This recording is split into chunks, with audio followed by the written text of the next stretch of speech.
Please make sure you're somewhere safe and comfortable. Do not listen while driving, operating machinery, or during any activity that requires your full attention. If you're listening because your mind feels busy, sleep won't come easily, or you simply enjoy falling asleep to calm stories, you're in the right place. Whether you stay awake to hear every word or drift off after just a few minutes, there's no need to reach the end. Just close your eyes whenever you're ready, and let the story quietly continue in the background. The air in the late afternoon is often still, carrying with it the faint, warm scent of dried earth, sweet jasmine, and the distant, rhythmic hum of the sea. To understand how two worlds, separated by thousands of miles of deep, dark ocean, came to be so intricately bound together, we must turn our minds back to a time when the world felt much larger than it does today. It was an era when travel was measured not in hours or days, but in the slow turning of the seasons, and when the horizon held both great mystery and quiet promise of quiet exchange. In the late 16th century, the waters of the Atlantic and the Indian Oceans were vast, uncharted expanses for many who lived in the cooler, mist-shrouded northern reaches of Europe. For generations, the precious goods of the East, the delicate silks, the vibrant blue indigo, and above all, the fragrant spices like black pepper, cinnamon, cardamom, and nutmeg had traveled along ancient overland routes. These caravans crept slowly across deserts and mountain passes, moving from hand to hand, town to town, until they reached the Mediterranean shores. By the time these treasures arrived in the quiet markets of northern Europe, they were rare and costly, carrying with them the whispers of distant, sun-drenched lands that few in the West had ever seen. The desire to find a direct path to these lands of warmth and abundance grew, slowly, like a seedling in the spring. European explorers began to look to the sea, wondering if the vast oceans might offer a continuous, unbroken path to the east. The Portuguese were the first to find a way, their wooden ships rounding the southern tip of Africa, the Cape of Good Hope, where the Atlantic meets the Indian Ocean. In a restless churn of blue and white, they established quiet, fortified trading posts along the western coast of India, guarding their secret routes with care. For decades, they watched the gentle swells of the Arabian Sea, keeping the spice trade largely to themselves, while the rest of Europe listened to stories of wealth and wonder from afar. In the final days of the year 1600, as a quiet winter mist hung over the winding river Thames, a group of merchants gathered in the dim candlelight of a London hall. They were men of trade, accustomed to the ledger and the ledger scale, and they sought to share the great risks of sending ships to the other side of the world. On the last day of December, Queen Elizabeth I signed a royal charter, granting a monopoly on English trade with the East Indies to a new collective, the Governor and Company of Merchants of London, trading into the East Indies. This modest gathering of merchants, operating from quiet rooms in the heart of London, would come to be known simply as the East India Company. Their first voyages were slow, tentative journeys into the unknown. The ships were sturdy, wooden vessels, their tall masts rigged with heavy canvas sails that flapped softly in the wind. The crews lived a simple, rhythmic life at sea, guided by the stars, the sun, and the shifting winds. They spent months navigating the vast stretches of the Atlantic, watching the water change from the gray-green of the north to the deep, clear blue of the tropics. They rounded the Cape of Good Hope, entering the warm, unfamiliar waters of the Indian Ocean, where the monsoons, the seasonal winds that blow with steady, predictable grace, would guide them toward their destinations. These early voyages did not seek empire or land. They sought only to trade.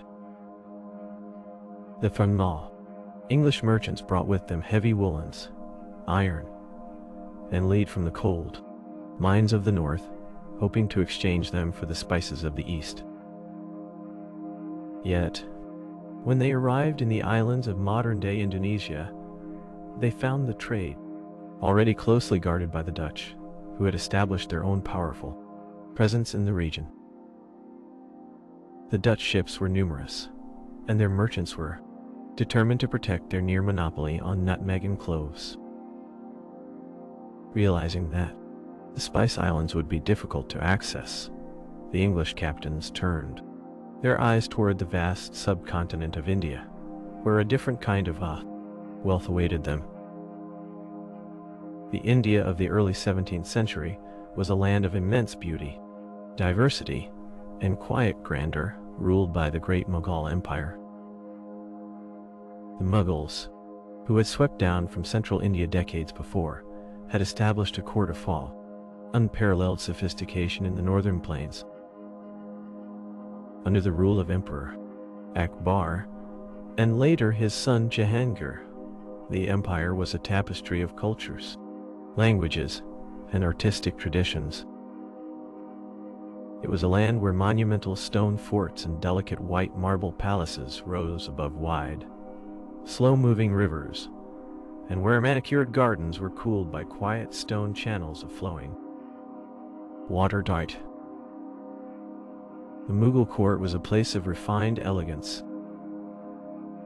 The air in the imperial halls was scented with rosewater and burning sandalwood, and the floors were covered with thick, hand-woven carpets from Persia.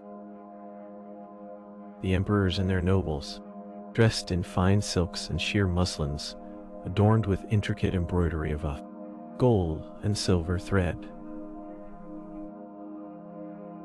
They patronized poets, musicians, and painters, creating an environment where art and administration walked hand in hand.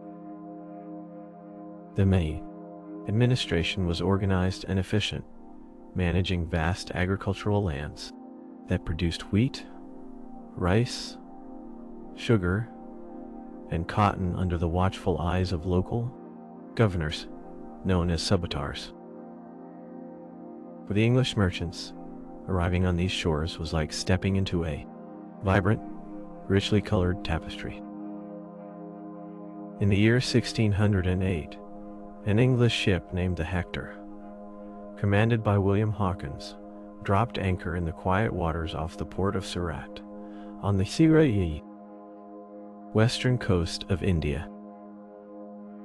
Surat was a bustling, cosmopolitan gateway to the Mughal Empire, where merchants from Arabia, Persia, East Africa, and all parts of India gathered to trade. The air in Surat was filled with the sound of many languages, the clatter of copper coins, and the sweet, heavy smell of spices, dried fruits, and rich textiles. Hawkins traveled inland to the imperial court at Agra, seeking permission from Emperor Jahangir to establish a permanent trading post, or factory, at Surat. The journey was slow, taken on horseback and by bullock cart through dusty plains and shaded groves of mango and banyan trees. At the court, Hawkins was received with polite curiosity. He spoke Turkish, which allowed him to converse directly with the emperor, and the two spent many quiet evenings discussing distant lands, poetry, and the nature of the world. Although the Portuguese tried to influence the court against the English newcomers, the seed of a relationship had been planted. A few years later, in 1615, King James I sent an official ambassador, Sir Thomas Roe, to the court of Jahangir. Roe was a man of quiet diplomacy and patient demeanor. He spent nearly 4 years accompanying the Mughal court as it moved through the scenic landscapes of northern and western India. Roe lived in simple tents and grand stone pavilions, observing the daily routines of the court, the colorful processions of elephants draped in velvet, and the quiet dignity of the rural peasantry. He understood that to succeed, the English must not present themselves as conquerors, but as humble merchants seeking mutual benefit. Through his patient efforts, the English secured the right to reside and establish factories in coastal cities, laid down in a royal decree from the emperor. The trade that developed was not based on spices alone, but on the exquisite textiles of India. For centuries, Indian spinners and weavers had mastered the art of working with cotton. In villages across the subcontinent, from the fertile delta of Bengal to the dry plains of the Coromandel coast, the gentle, rhythmic hum of the handloom was a constant feature of rural life. Families worked together, spinning raw cotton into incredibly fine thread and weaving it into fabrics of breathtaking softness and beauty. These textiles were unlike anything known in Europe.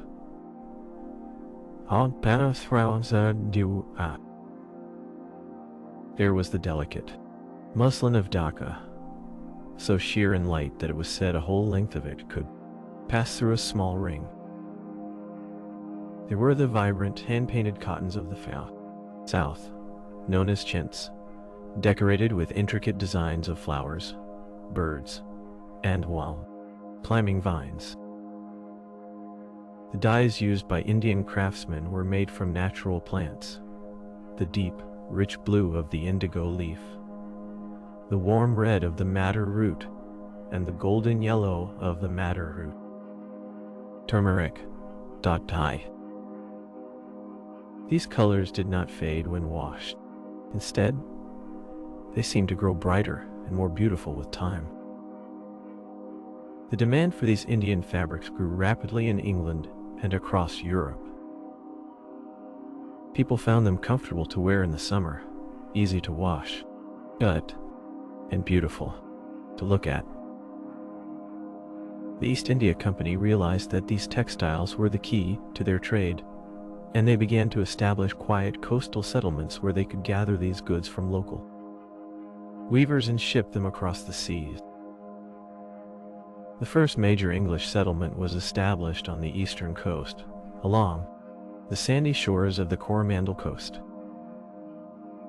In 1639, the company acquired a strip of land from a local ruler and began to build a fortified trading post, which they named Fort St.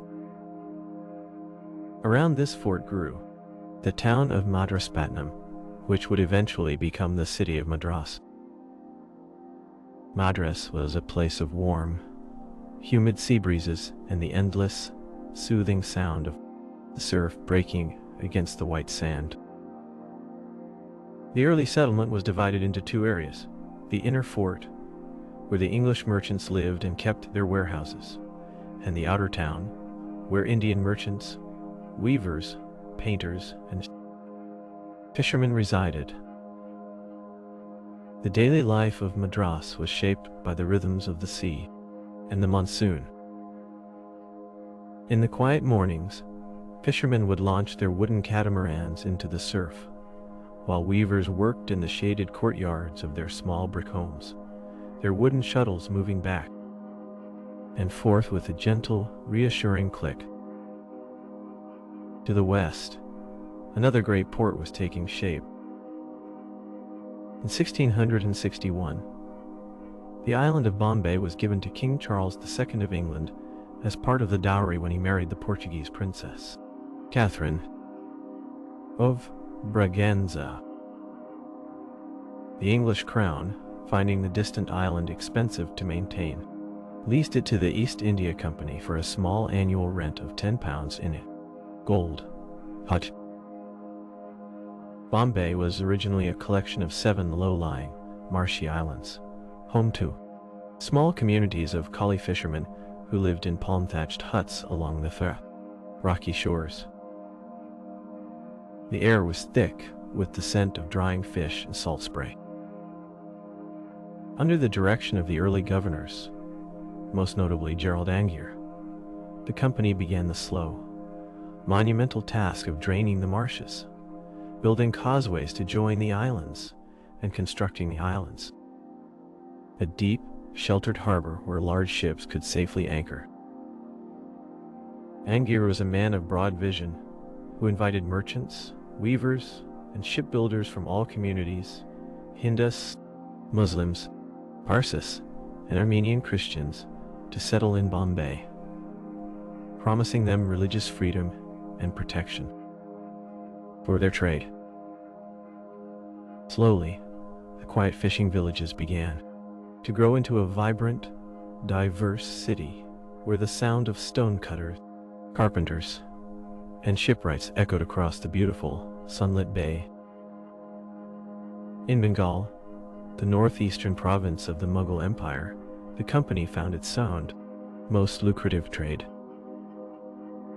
Bengal was a land of incredible fertility, watered by this vast, winding network of the Ganges and Brahmaputra rivers. The soil was a rich, dark silt, deposited by the annual monsoons, and the fields produced abundant crops of rice, sugarcane, silk, and indigo. The rivers were the highways of Bengal, filled with hundreds of wooden boats of all shapes and sizes, gliding quietly through the green, flat landscape, carrying goods from the inland villages to the sea. In 1690, an English agent named Job Charnock selected a site on the eastern bank of the Holy River, a distributary of the Ganges, to establish a new trading post. The site consisted of 3 quiet villages: Sutanuti, Govindapur, and Calcutta. This low-lying area, surrounded by marshes and salt lakes, would slowly grow over the decades to become the great city of Calcutta. Calcutta was a place of heavy, humid air, dramatic monsoon skies, and quiet, mist-covered river mornings. The early merchants built a small Fort William, to protect their warehouses, while the surrounding area grew organically. Daily life in Calcutta was slow and rhythmic. In the cool of the morning, before the heat of the day became intense, merchants would walk along the riverbanks, watching the wooden dhows and country boats unload bales of raw silk, sacks of saltpeter, and chests of fine cotton textiles. In the evenings, as the sun dipped below the horizon in a haze of orange and violet, the residents would sit on their shaded verandas, listening to the gentle rustle of palm leaves and the soft calling of night birds across the river. As the English established their quiet presence in Madras, Bombay, and Calcutta, they were not alone. Other European nations had also been drawn to the wealth of India, leading to a quiet, decades-long rivalry along the coasts. The Portuguese remained in their enclave of Goa, where the sound of church bells mingled with it, the rustle of coconut palms. The Dutch maintained a few quiet trading posts, though their main interests had shifted further east to the Spice Islands of Java and Sumatra. The most significant rival to the English was the French East India Company, which established its headquarters at Pondicherry, a quiet, beautiful town on the Coromandel coast, south of Madras. Pondicherry was built with classic French elegance, with straight, tree-lined streets, whitewashed villas, and quiet courtyards that opened onto the blue waters of the Bay of Bengal. Under the leadership of Joseph Francois Dupleix, an ambitious and clever governor, the French began to develop a new strategy for securing their trade. Dupleix realized that the Mughal Empire, which had long maintained peace and order across India, was beginning to lose its central grip. After the death of the Emperor Aurangzeb in 1707, the great empire began to slowly fragment. Local governors, or nawabs, in provinces like Bengal, and the Deccan, became increasingly independent, ruling their lands like sovereign kings, while still paying nominal respect to the distant emperor. In Delhi,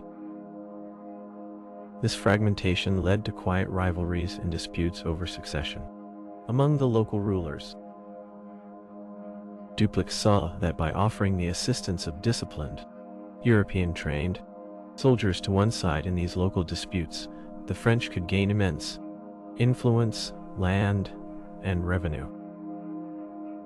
He began to recruit local Indian men, training them in European military discipline and equipping them with modern muskets. These Indian soldiers came to be known as sepoys. The English in Madras watched these developments with a quiet, growing concern. They realized that if the French gained control over the local rulers of the local south, the English trade in Madras would be extinguished. When war broke out between Great Britain and France in Europe in the mid-18th century, the conflict naturally spread to the shores of India, leading to a series of quiet but significant struggles known as the Carnatic Wars. It was during these quiet, tense years that a young Englishman named Robert Clive came to prominence. Clive had arrived in Madras as a simple writer, or clerk, for the East India Company. He was a quiet, restless young man who spent his early days in the dusty archives of Fort St. George, copying ledgers and writing letters in the heavy heat of the southern afternoon. When the conflict with the French began, Clive volunteered for military service, discovering a natural talent for quiet determination and leadership.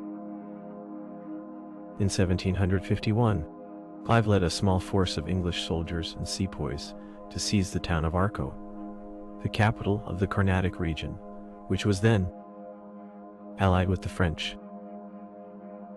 The march was undertaken through a summer storm of heavy rain and thunder, and Clive's small force managed to hold the ancient fort of Arcot for 53 days against a much larger besieging army.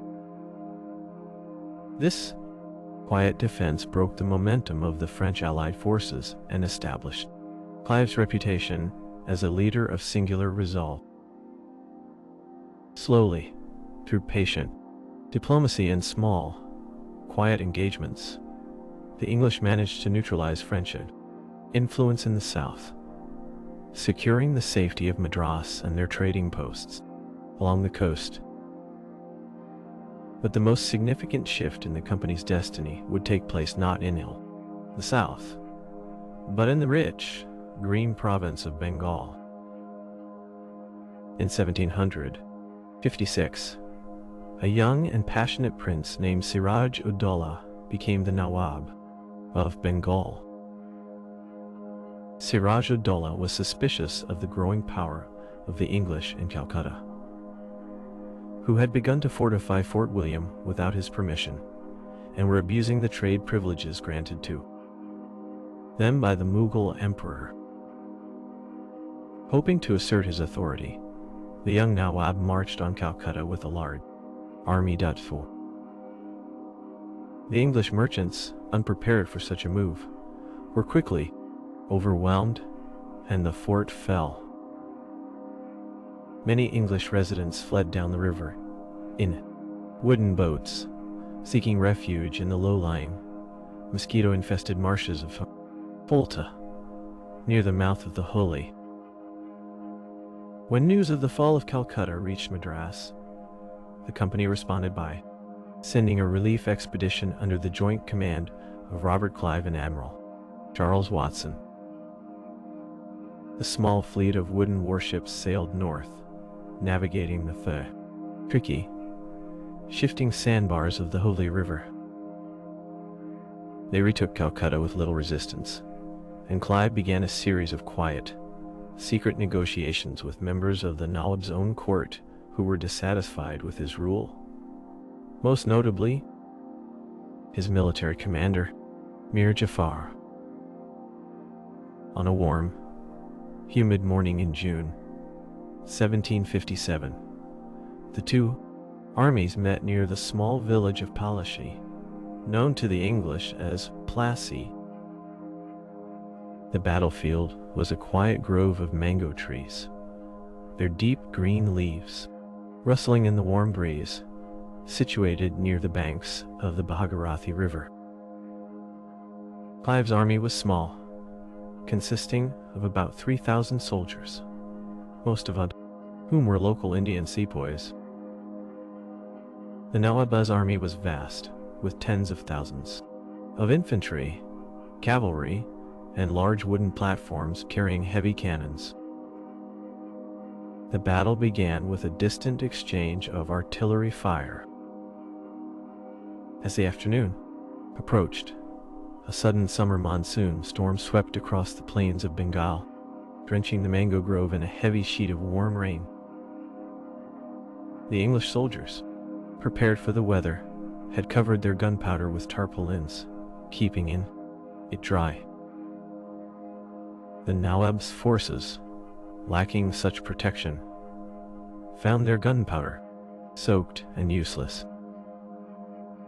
When the storm passed and the sun emerged, the Nawab's cavalry charged, believing the English artillery was also silenced, only to be met by a steady, disciplined volley of fire. Furthermore, Mir Jafar, who commanded a large portion of the Nawab's army, stood idly by during the engagement, refusing to lead his men into the fray as part of his secret agreement with Clive. Realizing he had been betrayed from within, Siraj-ud-Dawla fled the field, and his army quietly dissolved into the surrounding countryside. The Battle of Plassey was a quiet, almost bloodless encounter compared to the great battles of Europe, but its quiet consequences would reshape the history of India. The company placed Mir Jafar on the throne of Bengal as the new Nawab. In return for their support, they received vast sums of money, which filled the company's chests in London and made individual merchants fabulously wealthy. They also gained the right to collect revenue from a large tract of land south of Calcutta, known as the 24 Parganas. The transition from merchants to rulers was slow and complicated. Mir Jafar soon found that the company's demands for money were endless, draining the treasury of Bengal. He was replaced by his son-in-law, Mir Qasim, who proved to be more independent and determined to protect his province from the insatiable demands of the English.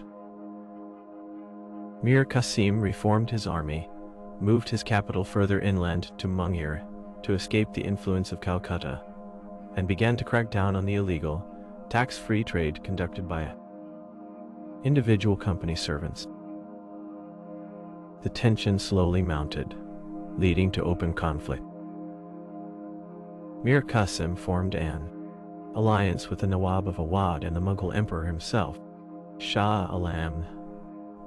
the II, who was then living in exile. In October 1764, this combined Indian force met the company's army, commanded by Major Hector Munro at Buxar, a quiet town on the banks of the Ganges. The Battle of Buxar was a more serious and closely fought contest than Plassey. The disciplined sepoys of the company, marching in steady lines and firing with practiced precision, slowly pushed back the larger but less coordinated Allied forces. The victory at Buxar was decisive, leaving the company as the undisputed military master of northern India. In 1765, Robert Clive, who had returned to India as governor of Bengal, traveled to Allahabad to meet the defeated and weary Mughal Emperor, Shah Alam II. The meeting took place in a simple, red silk tent, pitched on the banks of the river. There, the emperor signed a historic document, known as the Treaty of Allahabad. Under this treaty, the Mughal emperor granted the East India Company the Diwani of Bengal, Bihar, and Odisha. The Diwani was the official right to collect the land revenues of these vast and wealthy provinces. In exchange, the company promised to pay the emperor a small annual tribute and to maintain a secure territory for him. The acquisition of the Diwani changed the very nature of the East India Company. It was no longer just a group of merchants trading goods. It was now the official revenue collector for a population of over 20 million people. The wealth of Bengal, which had once flowed into the local treasuries and supported the exquisite arts and culture of the province, now flowed directly into the coffers of a private British corporation. The early years of the company's revenue administration were marked by confusion and hardship. Merchants did not understand the complex, traditional systems of Indian land tenure and taxation. They appointed local agents to collect the maximum possible revenue from the peasant farmers, who were known as ryots. These ryots lived in simple, mud-walled huts with roofs of thick thatch, surrounded by their small plots of rice, lentils, and mustard. They were simple, hardworking people whose lives were entirely dependent on the gentle, cyclical arrival of the monsoon rains. In 1770, a devastating drought struck Bengal. The monsoon rains failed to arrive, and the green paddy fields turned to dry clay under a relentless summer sun. The crops withered, and a terrible famine swept through the province. Despite the lack of harvest, the company's agents continued to collect the land revenue with unyielding rigor, fearing a drop in their collections.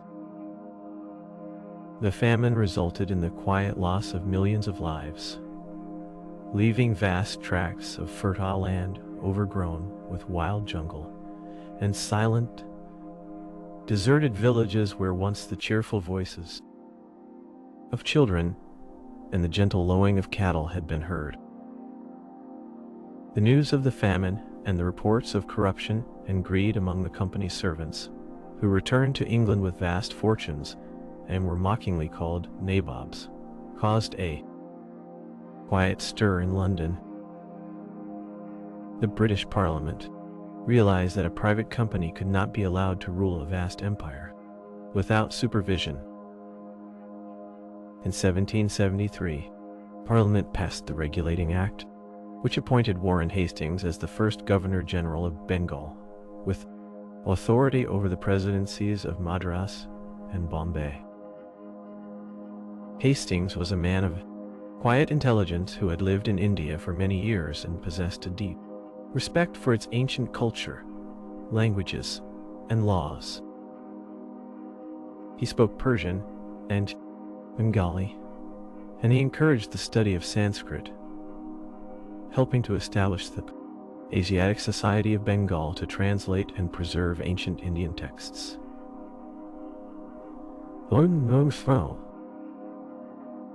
Hastings sought to create an orderly system of administration that respected traditional Indian laws and customs. He established courts where Hindu pundits and Muslim Maulavis sat alongside British judges to advise them on local laws. Yet, the pressure to collect revenue remained high, and Hastings faced constant political opposition from his own council in Calcutta, leading to a long period of administrative instability. To bring lasting order to the revenue system, Parliament sent Lord Cornwallis to India as Governor General in 1786. Cornwallis, a nobleman of high standing, was determined to clean up the corruption within the fair company's service and to establish a stable, permanent system of land taxation. In 1793, Cornwallis introduced the permanent settlement of Bengal. This reform completely reorganized the agrarian society of eastern India. Under the permanent settlement, the traditional tax collectors, known as zamindars, were declared the absolute owners of the land they managed.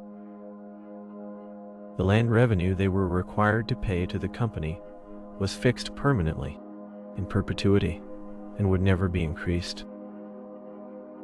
Cornwallis believed that by making the zamindars landowners and fixing their taxes forever, they would have a personal interest in improving their estates, clearing the jungles, and protecting their peasant tenants, much like the landed gentry of England.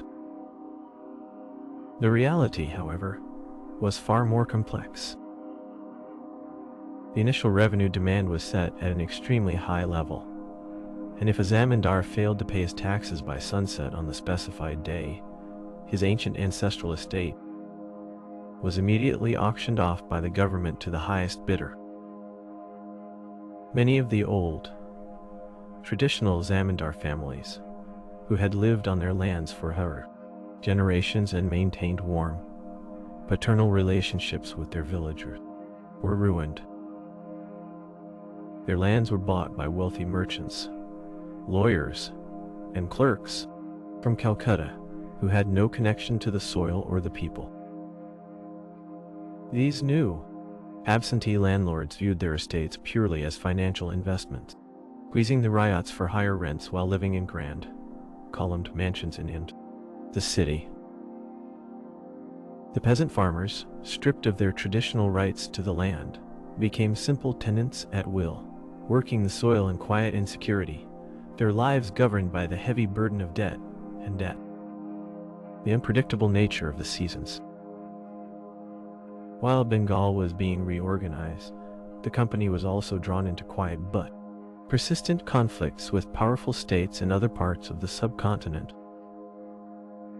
In the lush, hilly regions of the south, the kingdom of Mysore had risen to great prominence under the leadership of Haidar Ali and his son, Tipu Sultan. Mysore was a prosperous, well-administered state, known for its fertile valleys, its rich forests of fragrant sandalwood, and its thriving trade in pepper and silk. Tipu Sultan, known as the Tiger of Mysore, was a ruler of unusual energy and vision. He was fascinated by Western technology, particularly rocket warfare and manufacturing, and he sought to modernize his state and his army to resist European encroachment. He also maintained close, quiet relations with the French, whom he hoped would assist him in driving the British from the south.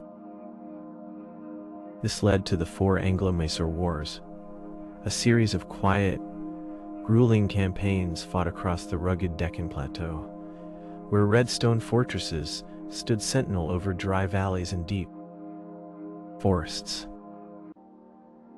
Tipu's forces used iron-cased rockets that flew through the air with a low, hissing roar, causing confusion among the British lines.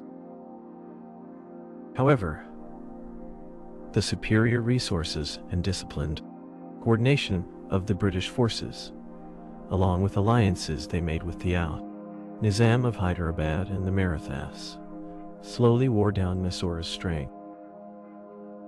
The conflict reached its quiet conclusion in 1799, when the British forces, commanded by General Harris and assisted by Arthur Wellesley, the future Duke of Wellington, besieged Tipu's capital, Seringapatam. Seringapatam was an island fortress situated in the middle of the wide, rocky Kaveri River. The siege was long and quiet, with British soldiers digging trenches closer and closer to the stone walls. On a hot May afternoon, the British launched a quiet, sudden assault across the low waters of the river, breaching the walls. Tipu Sultan died defending his city, and the kingdom of Mysore was partitioned, with a small portion restored to its ancient Hindu dynasty under British supervision.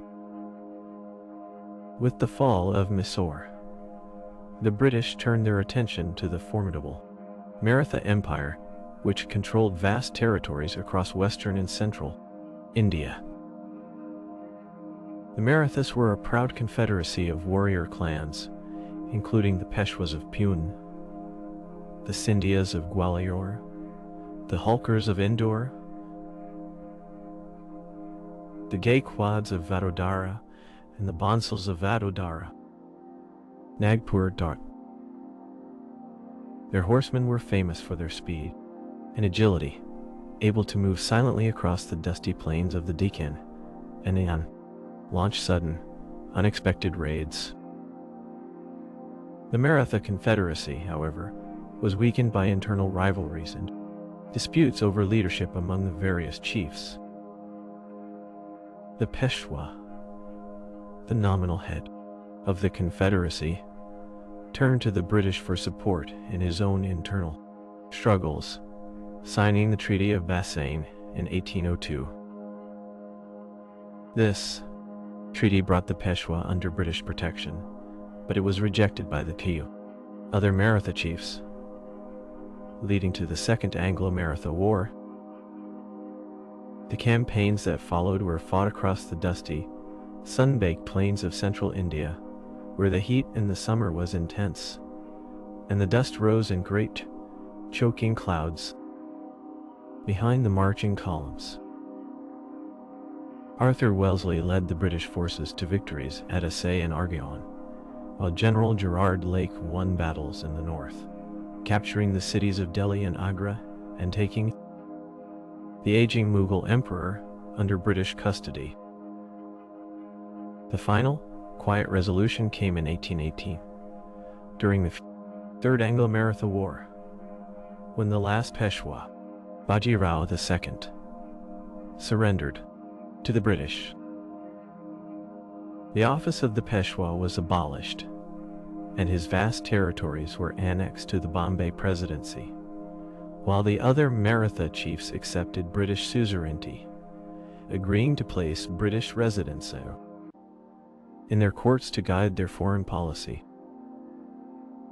In the northwest, the land of the five rivers, the Punjab, remained a strong and independent kingdom under the legendary Maharaja Ranjit Singh. Ranjit Singh was a ruler of great wisdom and charisma, who had united the various Sikh clans into a single, powerful empire. He built a magnificent court at Lahore and modernized his army, the Khalsa, training his soldiers with the help of European officers who had served under Napoleon. Ranjit Singh understood the power of the British and maintained a quiet, peaceful relationship with them throughout his long reign, signed in the Treaty of Amritsar in 1808. 9. The border between the two empires was fixed along the quiet, flowing waters of the Sutlej River. But after Ranjit Singh's death in 1839, the Punjab fell into a period of political instability. The Khalsa army, proud and disciplined, became increasingly independent, and tensions rose along the Thay border. This led to two quiet but fiercely contested Anglo-Sikh wars. The Sikh soldiers fought with immense courage and discipline, using their heavy artillery to devastating effect in battles like Sobran and Chilianwala. Eventually, through persistent determination and superior resources, the British emerged victorious, and the Punjab was formally annexed to the British Empire in 1849. To administer this vast, newly acquired empire, the East India Company had to build an extensive and organized administrative machinery. At the heart of this administration were the Indian civil servants, young British men who had been educated at Haileybury College in England, where they studied Sanskrit, Persian, law, and history before arriving in India. These young administrators were sent out to the remote districts, where they lived in simple, white-walled bungalows with wide, thatched verandas, shaded by tall neem and tamarind trees. Their daily lives were quiet and rhythmic, spent in listening to the grievances of local villagers, settling land disputes, supervising the collection of revenue, and maintaining public order. They traveled through their districts on horseback, sleeping in simple canvas tent sets at night and waking to the cold, misty air of the Indian morning. The physical security of this vast empire was maintained by the Bengal, Madras, and Bombay armies, which consisted largely of Indian sepoys. These sepoys were recruited primarily from the peasant families of Bihar, Awadh, and the southern provinces.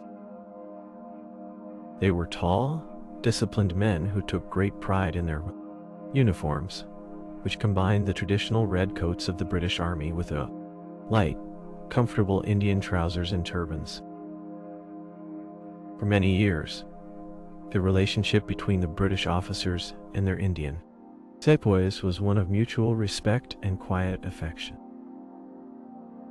The officers, who often spent their entire careers in India, learned the languages of their men, respected their religious traditions and caste sensitivities, and marched alongside them through the swamps of Bengal, the deserts of Rajasthan, and the high passes of the frontier.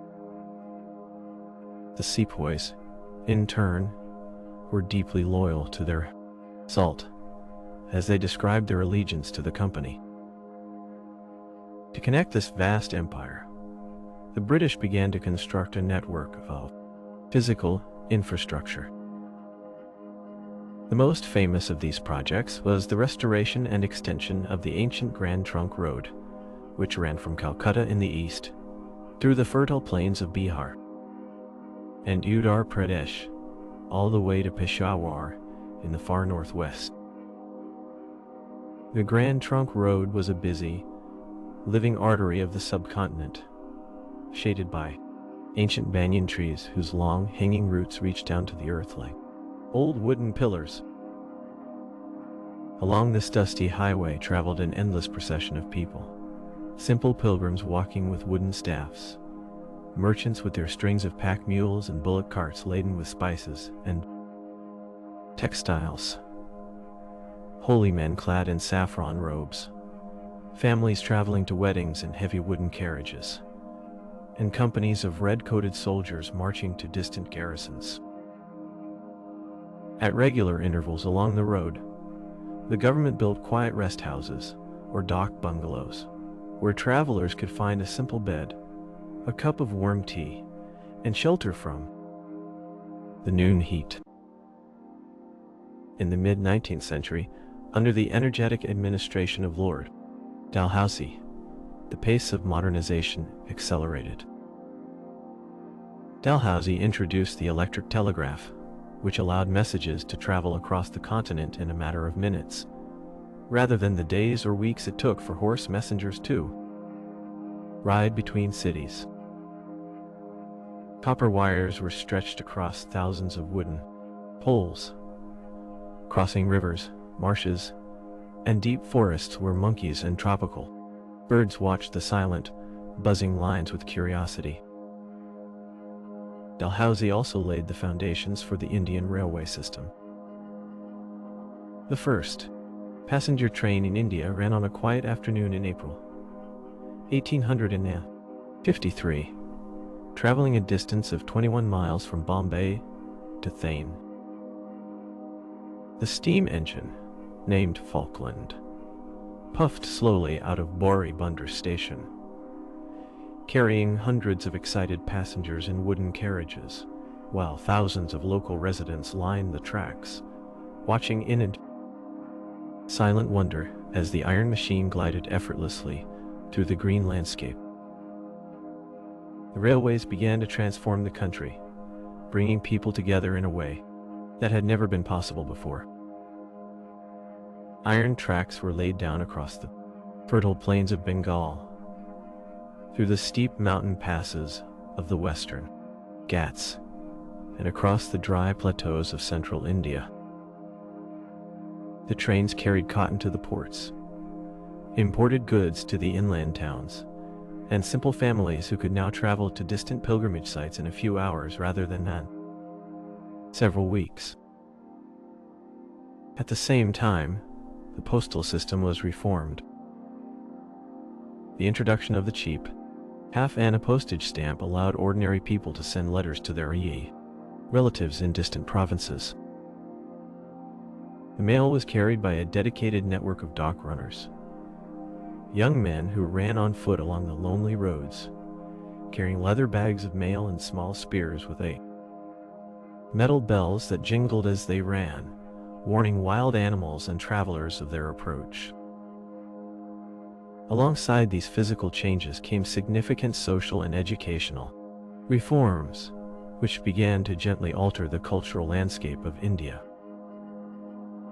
In the early decades of the 19th century, a quiet but intense debate had raged in Calcutta between the Orientalists, who believed that the government should support traditional education in Sanskrit, Arabic, and Persian, and the Anglicists, who argued that the youth of India should be educated in modern science and English literature. This debate was resolved in 1835, when Thomas Babington Macaulay, the law member of the Governor-General's Council, wrote his famous Minute on Indian Education. Macaulay argued with quiet passion that English should be the medium of instruction in higher education, hoping to create a class of educated Indian young men who were Indian in blood and color, but English in taste, in opinions, in morals, and in intellect. The government established colleges and schools in the presidency towns, where young Indian students, dressed in simple dhotis and kurtas, sat in quiet libraries reading the works of Shakespeare, Milton, and Adam Smith. These students, who came to be known as the Young Bengal Group, embraced Western ideas of reason, science, and individual liberty, and they began to look at their own society with a critical and reformist eye. One of the most prominent of these local reformers was Raja Ram Mohan Roy, a man of deep learning who spoke Sanskrit, Persian, Arabic, Hebrew, Greek, and English. Roy believed that the ancient, core philosophy of Hinduism was pure and noble, but had been obscured over the centuries by superstitious practices and harmful social customs. Working quietly with reformist British administrators like Lord William Bentinck, Roy campaigned against the practice of sati, the custom whereby a Hindu widow would sacrifice herself on her husband's funeral pyre. In 1829, Bentinck passed a law outlawing sati, a reform that was welcomed by many educated Indians but caused a quiet undercurrent of anxiety among orthodox sections of society who feared that the foreign rulers were beginning to interfere in their sacred religious traditions. This anxiety was further heightened by the activities of Christian missionaries, who had been allowed to operate freely in India after the revision of the company's charter in 1813.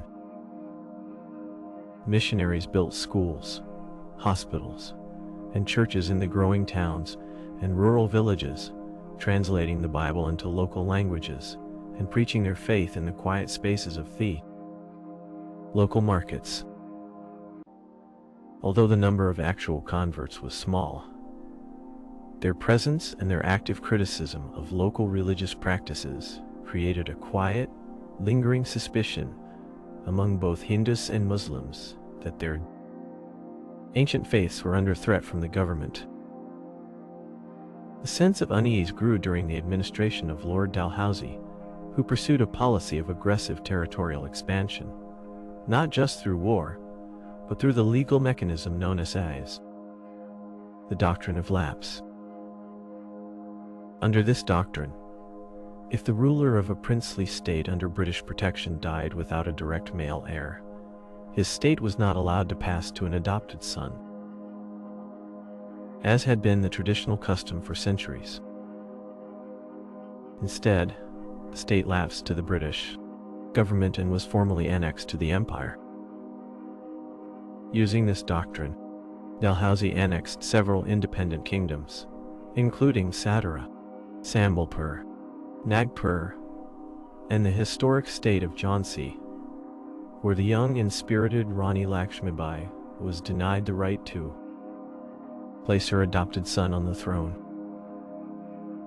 These annexations sent a wave of quiet concern through the other princely states of India, who realized that no traditional dynasty was safe from the insatiable appetite of the British administration. But the annexation that caused the deepest resentment was that of Awadh, or Aodh, in 1856. Awadh was a wealthy, fertile province in the heart of northern India, ruled by the Nawab Wajid Ali Shah. The Nawabs of Awadh had been loyal allies of the British for nearly a century, but Dalhousie claimed that the state was being misgoverned and its administration was corrupt. The British forces quietly entered Lucknow, the capital of Awadh, and deposed the Nawab, sending him into exile in Calcutta. Lucknow was a city of legendary beauty and sophistication, famous for its grand palaces, its delicate stucco architecture, its refined Urdu poetry, and its exquisite cuisine. The removal of the Nawab was felt as a deep personal loss by his subjects, who watched his departure in quiet, tearful silence. The annexation of Awadh had a direct and profound impact on the Bengal army.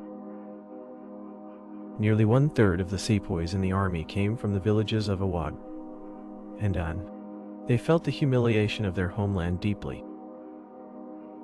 They also found that the lands they owned in Awadh, which had previously enjoyed special tax exemptions and legal protections, were now subject to the high, rigid land revenue demands of the British administration. By the early months of 1857, the air in northern India was thick with a quiet, unspoken tension. The traditional aristocracy had been displaced. The peasants were burdened by high taxes, the educated classes were questioning old traditions, and the religious communities felt threatened by foreign reforms and missionary activity. The spark that would finally ignite this quiet, smoldering discontent came in the form of a small, seemingly minor change in military equipment. In 1856, the Bengal Army began to introduce the new Enfield rifle to replace the old, smoothbore muskets. The Enfield rifle used a new kind of paper cartridge, which was heavily greased to protect the gunpowder from the fall dampness of the tropical air.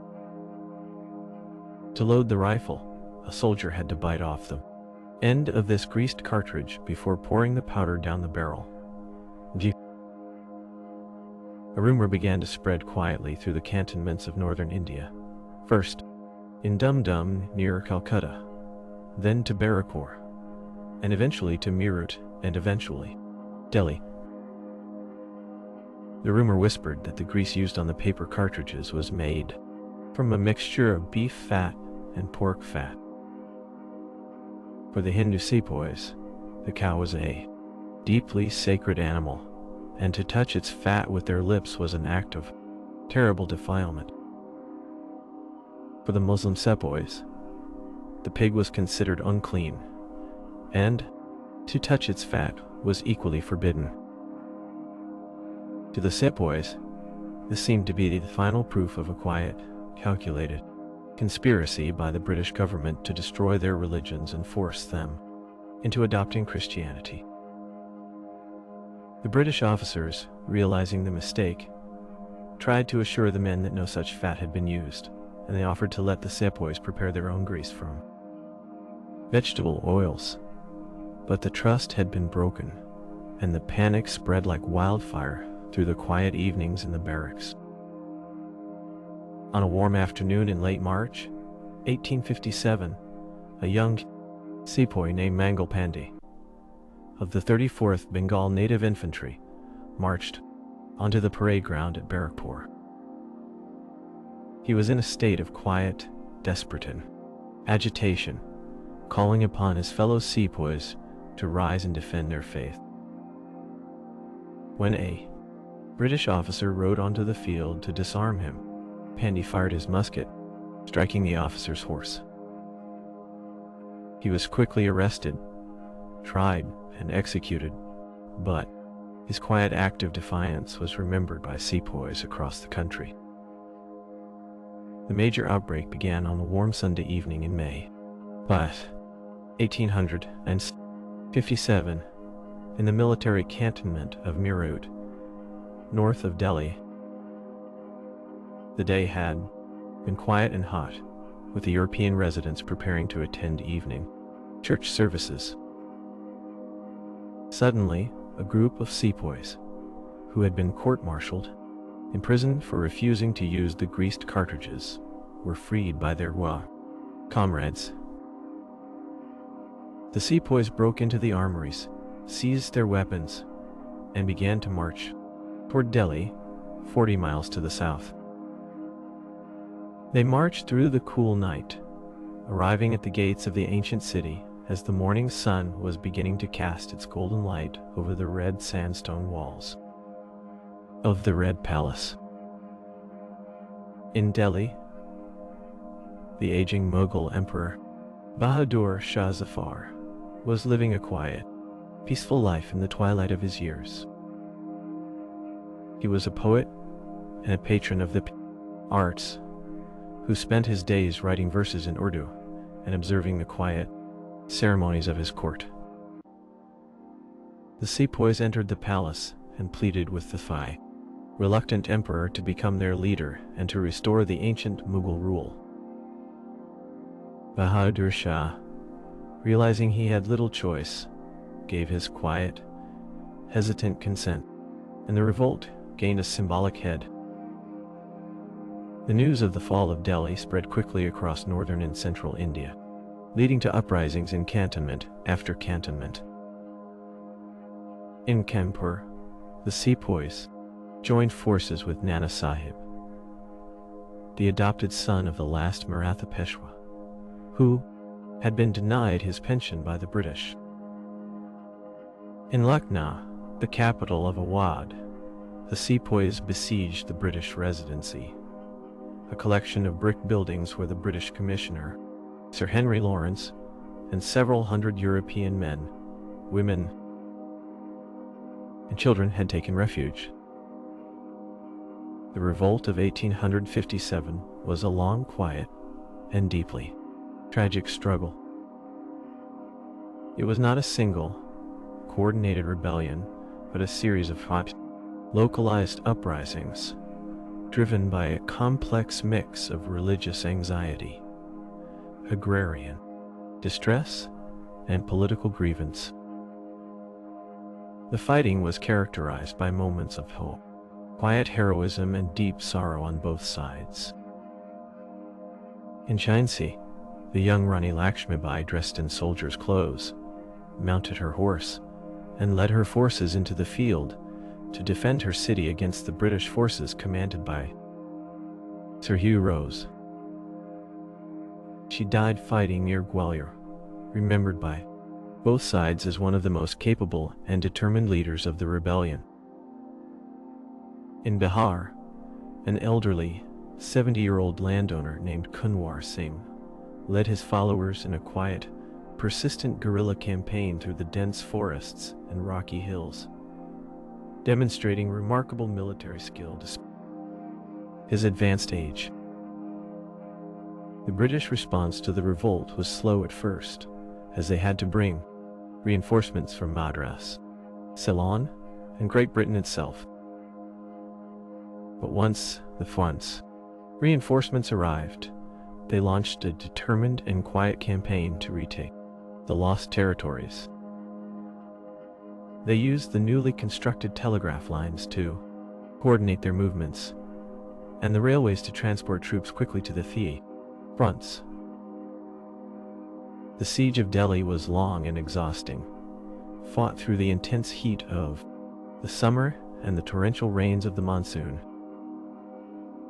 The British forces established a position on the ridge, a rocky hill overlooking the city, and slowly brought up their heavy siege guns. In September, they launched a quiet, coordinated assault on the northern gates of the city, breaching the walls after several days of intense, street-by-street fighting. The aging Emperor Bahadur Shah Zafar was captured at the tomb of his ancestor, Humayun, and was later exiled to Rangoon, in Burma, where he would spend his remaining days writing quiet poetry in a simple wooden house. In Lucknow, the siege of the residency continued through the hot summer months. The defenders, living in crowded, damp cellars beneath the brick buildings, suffered from hunger, disease, and the constant sound of mining and artillery fire. Henry Lawrence was mortally wounded early in the siege, but the defenders held out under the command of John Inglis, until they were finally relieved in November by a force led by Sir Colin Campbell. By the summer of 1858, the main centers of the revolt had been quieted, and peace was slowly restored to the dusty plains of northern India. The fields, which had been trampled by marching armies, were once again worked by the simple ryots, who returned to their ancient routines of plowing the soil and waiting for the rain tide. The events of 1857 had made it clear to the British government in London that the East India Company could no longer be trusted to govern a vast, complex, and populous empire. A private trading company, whose primary motive was profit, was simply not equipped to manage the delicate social, religious, and political balance of a subcontinent. In August 1858, the British Parliament passed the Government of India Act. This historic law formally abolished the East India Company, bringing its long 258-year history to a quiet end. The company's territories, its civil services, and its large armies were transferred directly to the British Crown, under the rule of Queen Victoria. On a clear, cool morning in November 1858. A grand assembly, or durbar, was held in the city of Allahabad. Under the shade of a large ceremonial tent, the Governor-General, Lord Canning, read a royal proclamation from Queen Victoria to the gathered princes, nobles, and people of India. In this proclamation, the Queen promised that the British Crown would respect the rights, dignity, and honor of the native princes, and that no further territories would be annexed under the doctrine of lapse. She declared that the government would not interfere in the religious beliefs or social practices of her Indian subjects, and that all her people, regardless of race or creed, be treated with equal justice under the law. With the reading of this proclamation, the long, quiet era of the East India Company came to its final, peaceful close, and a new chapter in the history of India, under the direct rule of the British Crown, began to unfold in the quiet light of the morning. The reading of the royal proclamation in the late autumn of 1858 marked the quiet beginning of a new era as a gentle stillness settled over the vast landscapes of India. The rule of the East India Company, which had begun with a handful of adventurous merchants seeking spices in the age of wooden sailing ships, was now a thing of the past. In its place, the British Crown assumed direct responsibility for the administration of the subcontinent, initiating a period that would come to be known simply as the Third British Raj.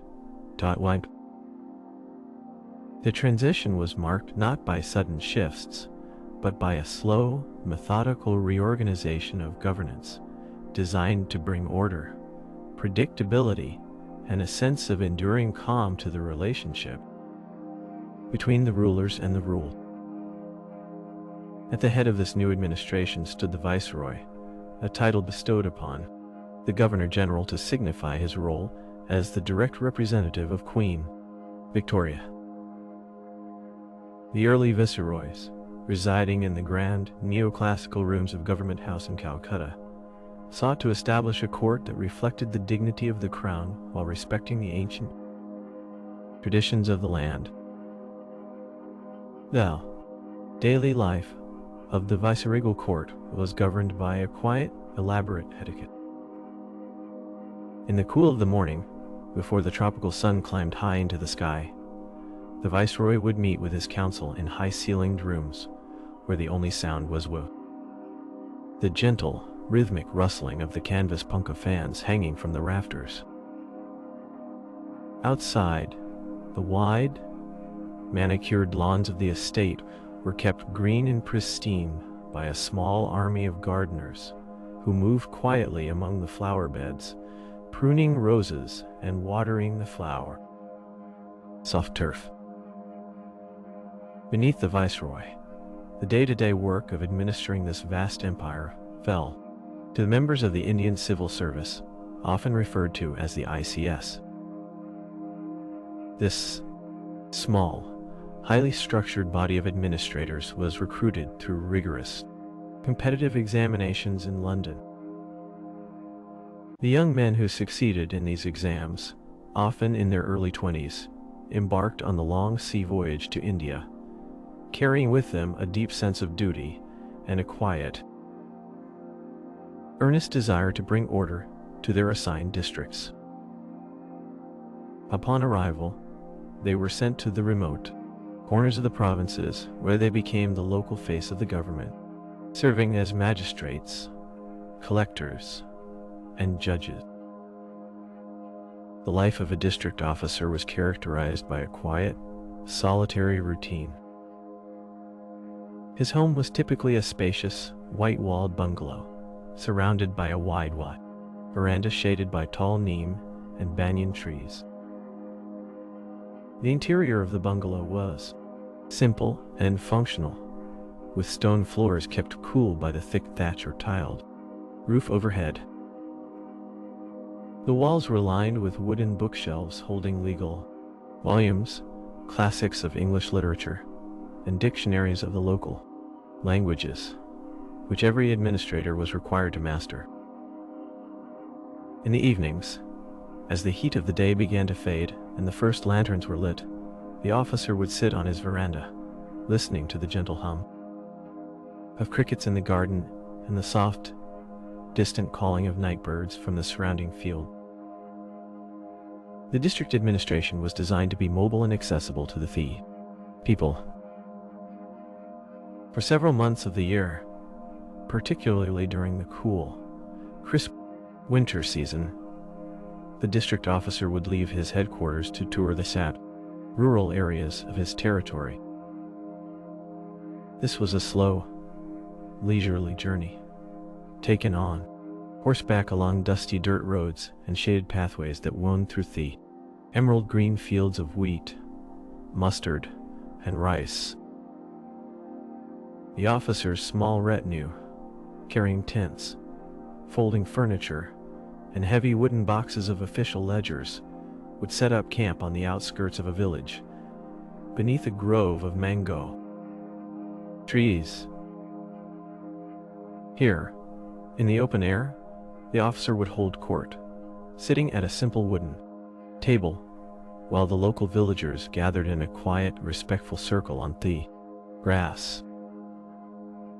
The disputes he settled were often small and deeply personal. A disagreement over the boundary between two small plots of land, a question concerning the distribution of water from a local canal, or a petition for the reduction of land tax due to a poor harvest.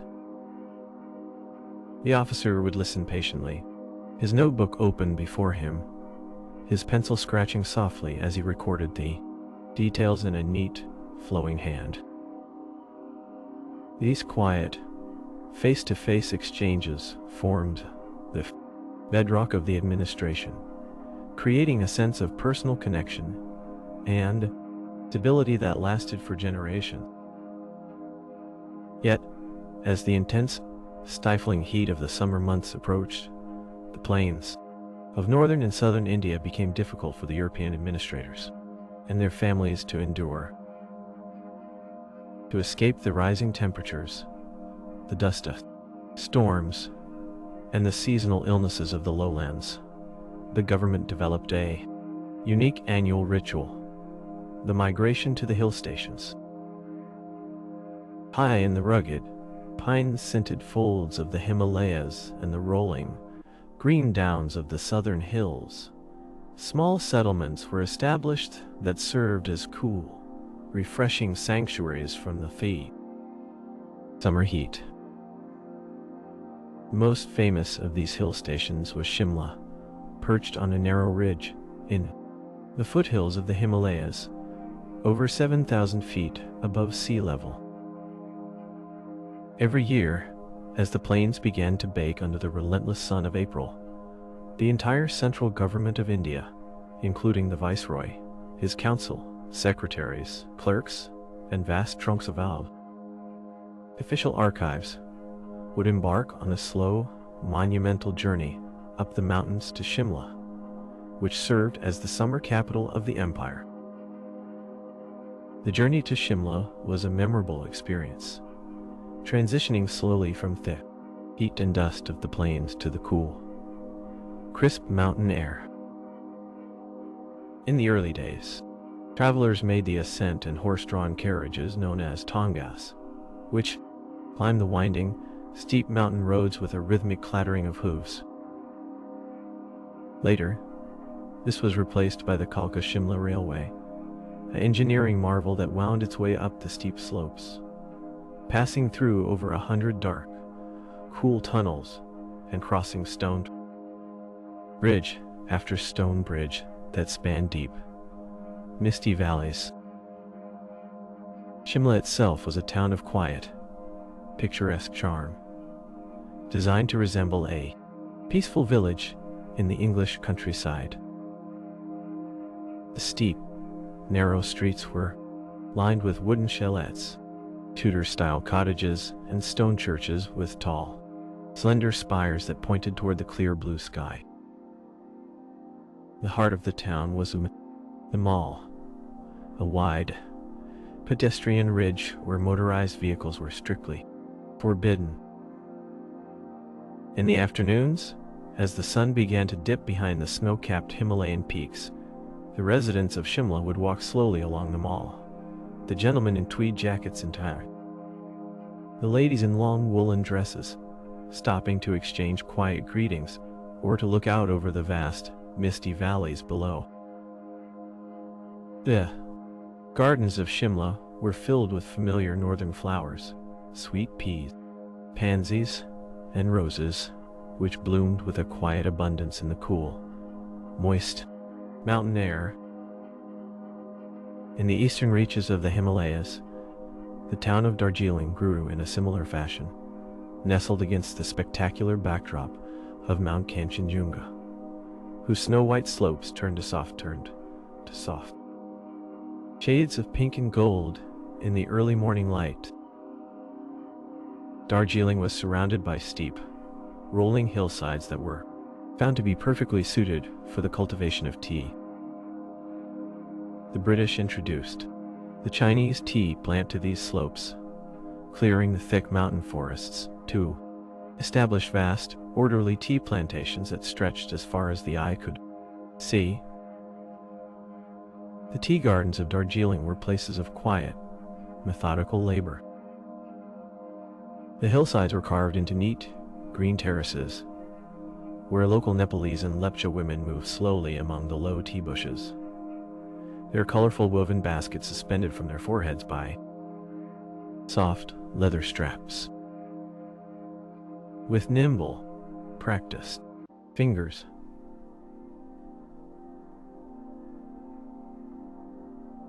they would pluck only the finest 2 leaves and a bud from each branch, dropping them into their baskets with a gentle, whispering sound. The air in Darjeeling was filled with the fresh, clean scent of crushed green leaves and the distant, low hum of the tea factories, where the leaves were dried, rolled, and fermented to produce the delicate, aromatic tea that would be shipped in wooden chests to the tea houses of London and the rest of the world. In the south of India, among the misty green peaks of the Nilgiri Hills, the town of Uttakamand, popularly known as Uti, offered a similar refuge. Uti was characterized by its wide, rolling grassy downs, which reminded the early British visitors of the hills of Yorkshire or Devon. The climate was cool and damp, with frequent gentle rains that kept the landscape a rich emerald green.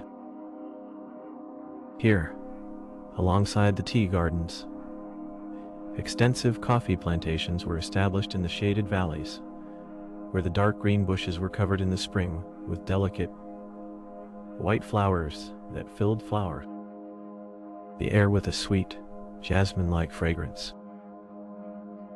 The daily routine in Uti was slow and peaceful, centered around walks through the botanical gardens, quiet boat rides on the placid, artificial lake, and evenings spent beside warm log fires in stone bungalows that smelled of burning eucalyptus wood. This quiet, isolated world of the hill stations was connected to the rest of the country by an ever-expanding network of physical infrastructure that was quietly transforming the landscape of India. The expansion of the railways, which had begun under Lord Dalhousie, continued at a steady, rhythmic pace during the decades of the Raj-e. Thousands of miles of iron tracks were laid across the whole country, connecting the major ports and cities with the remote interior regions. The railway was more than just a means of transport.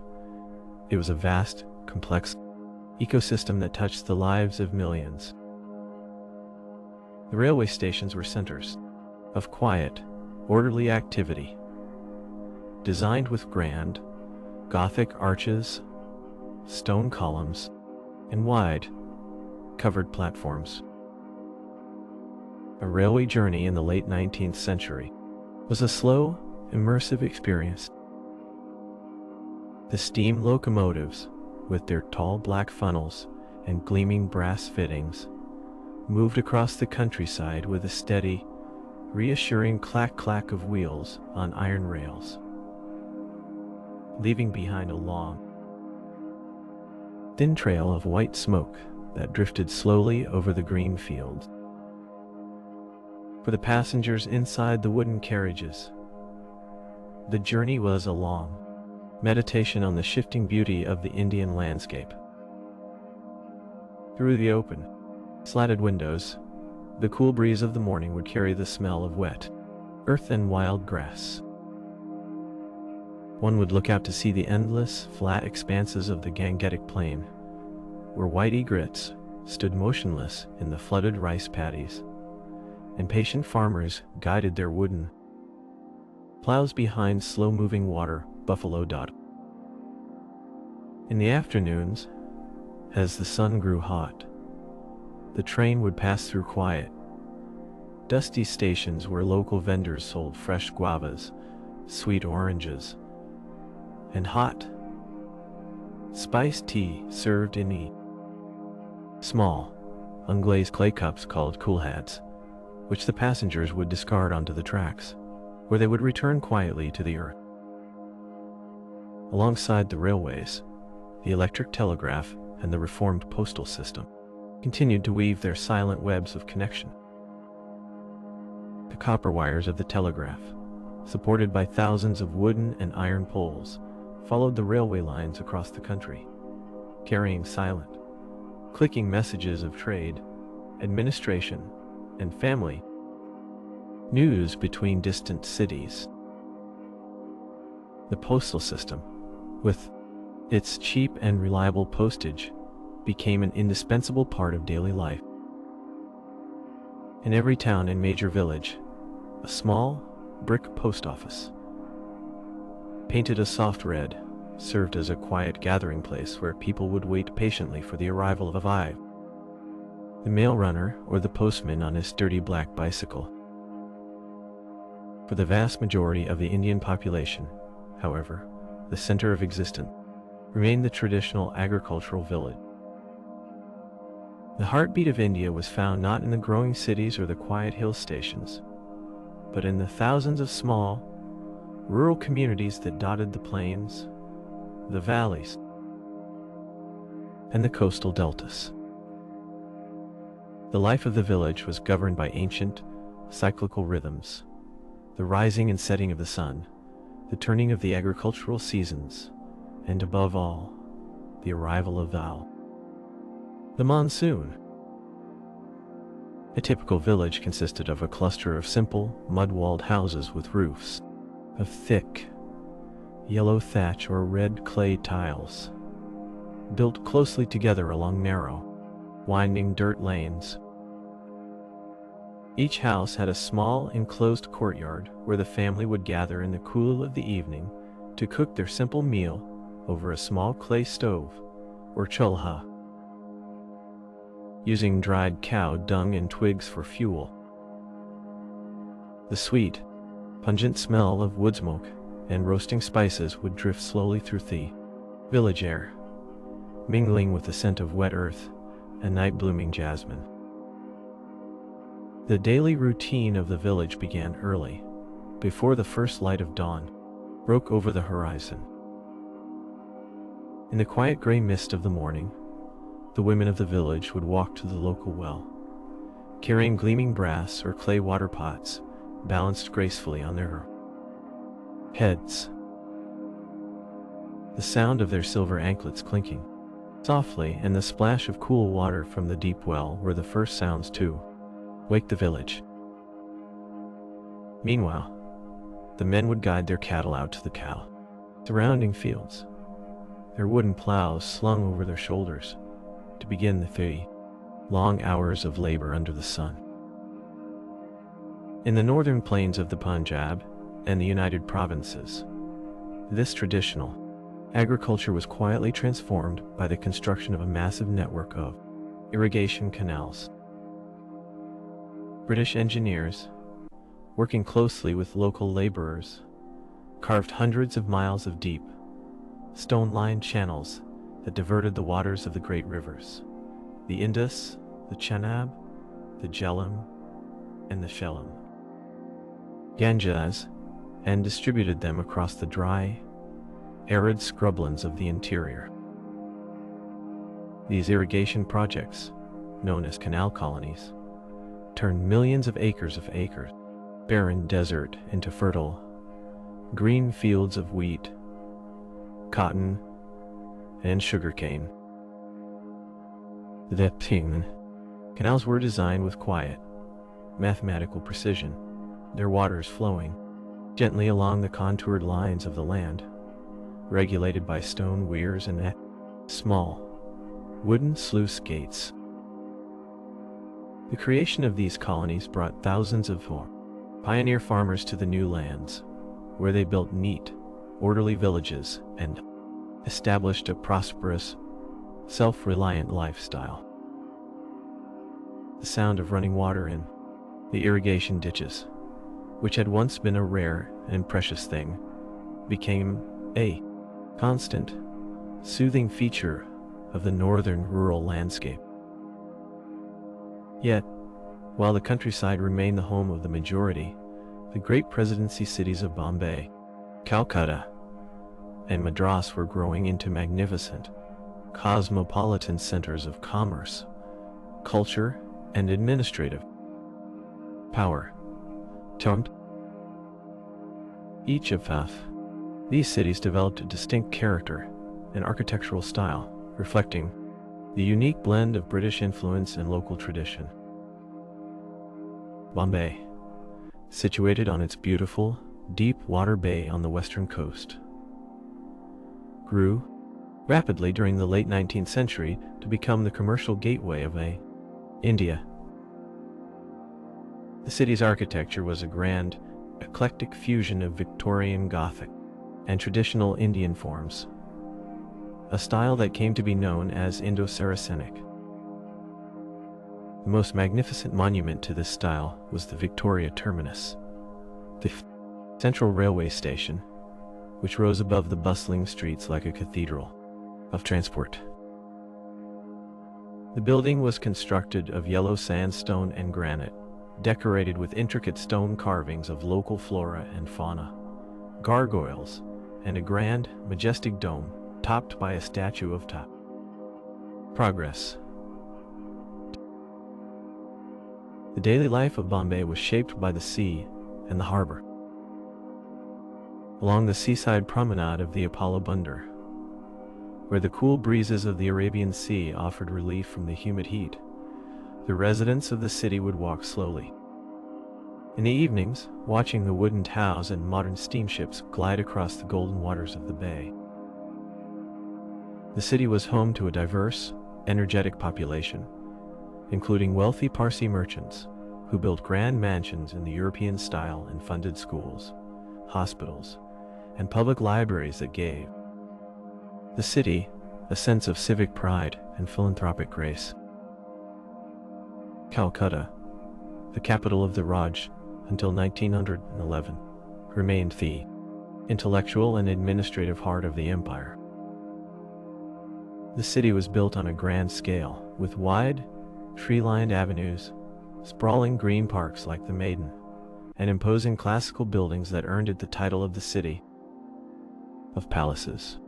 The government house, the town hall, and the writers' building stood as monuments of stone and plaster, their high columns and classical pediments reflecting the influence of European architecture. Yet, parallel to this official British city lay the vibrant, dense quarters of the Indian population, known as the Black Town.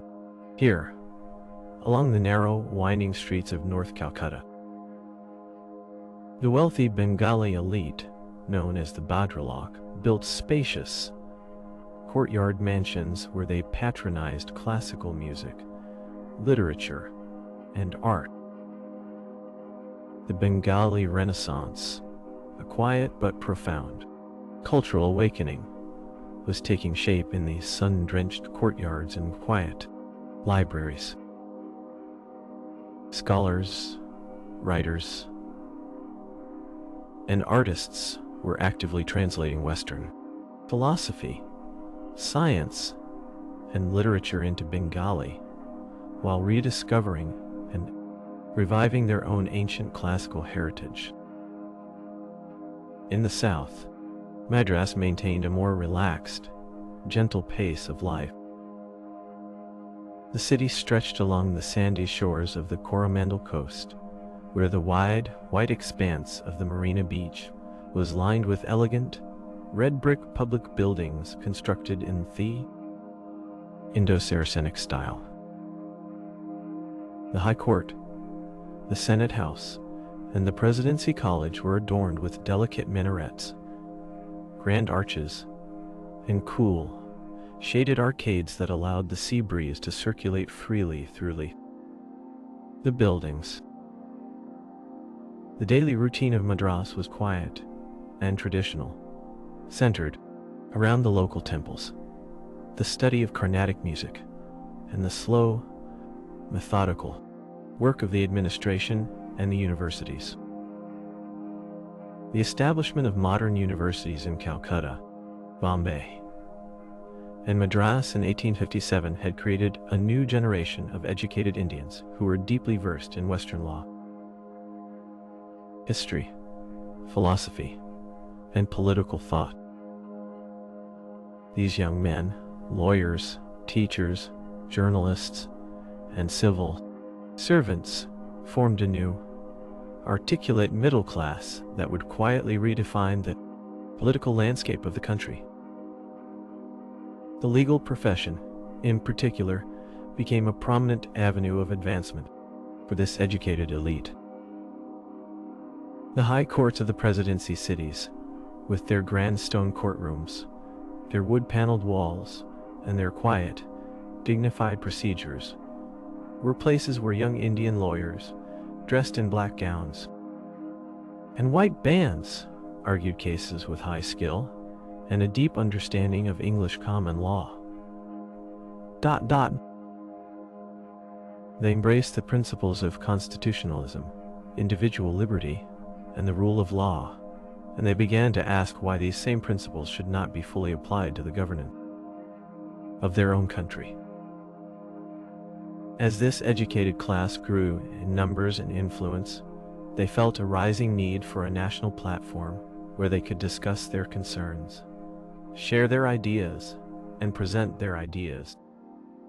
Petitions to the colonial government in an organized, constructive manner.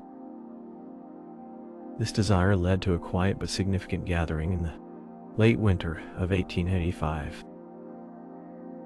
On a cool, quiet morning in late December, 72 delegates from all parts of India met in the hall of the Gokuldas Tapal Sanskrit College in Bombay. They were mostly lawyers, journalists, and educators, representing a wide range of communities, languages, and provinces. Among them were men of moderate views and gentle demeanor, such as Womesh Chandra Banerjee, who presided over the meeting, and Dadabhai Naoroji, a respected scholar and merchant who would later become the first Indian member of the British House of Commons. This historic meeting marked the founding of the Indian National Congress.